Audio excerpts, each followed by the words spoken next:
Vous connaissez probablement Morgane Alvaro, l'héroïne fantasque de la série HPI, ou potentiel intellectuel, et vous vous êtes sans doute dit, est-ce qu'une telle femme peut vraiment exister? Une maman de 35-45 ans, au quotient intellectuel de 160, extravertie, synesthète et de milieu modeste? Eh bien oui, selon les propres recherches des créatrices de la série, il y en aurait au moins 2, et nous en avons trouvé 3.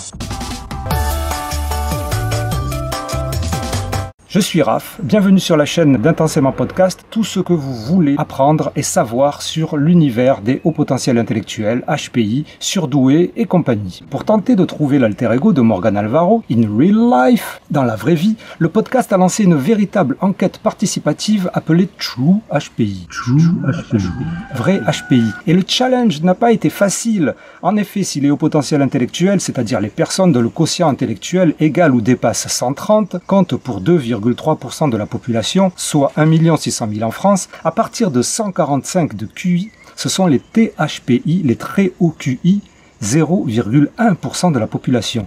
Pour celles qui ont 160 comme Morgane Alvaro, c'est-à-dire le maximum pour le test utilisé en France, on tombe à 0,003%, soit une personne sur 30 000. Autant dire une aiguille dans un hypermarché. Si en plus vous cherchez une femme, vous enlevez 50% de la population. Et si vous réduisez les recherches sur une maman entre 35 et 45 ans, nous en arrivons au chiffre théorique de 105 personnes en France. Théorique, pourquoi? Pour savoir son quotient intellectuel, il faut avoir été testé par une neuropsychologue ou psychologue dans le cadre d'un bilan spécialisé. Tous les HPI ne vont pas se faire tester, loin de là. Donc il y a des troupeaux de milliers de HPI sauvages dans la nature en mode incognito.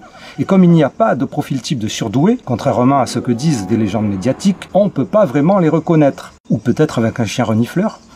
En tout cas, 105 personnes. Est-ce que ça veut dire que les créatrices de la série se sont trompées dans leurs calculs? Pas vraiment, si on prend en compte son profil de personnalité, car le trait de personnalité extraverti englobe la moitié des personnes.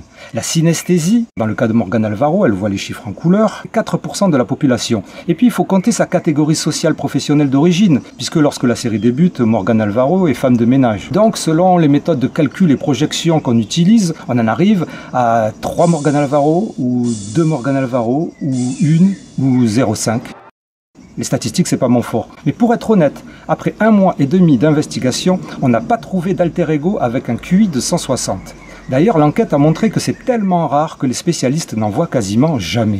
Mais la mesure du quotient intellectuel est donnée avec une intervalle de confiance, une marge d'erreur si vous voulez, de plus ou moins 5 points. Et si votre QI est calculé à 155 par exemple, ce qui est exceptionnel, vous pourriez en fait avoir 150 aussi exceptionnel ou 160. Nous avons donc trouvé 3 magnifiques jeunes femmes se rapprochant du profil avec un QI de plus de 150. 150, 0,04% de la population, une personne sur 2300. Et si vous refaites les calculs avec les paramètres dont on a parlé previously, vous réaliserez que ce sont donc de véritables licornes que vous allez rencontrer, réunies pour l'occasion pour un question-réponse des contributrices et contributeurs du podcast. Qui sont-elles? À quoi pensent-elles? Ressemblent-elles à la fille cachée de Albert Einstein? Comment vivent-elles leur haut potentiel? Comment sont-elles habillées?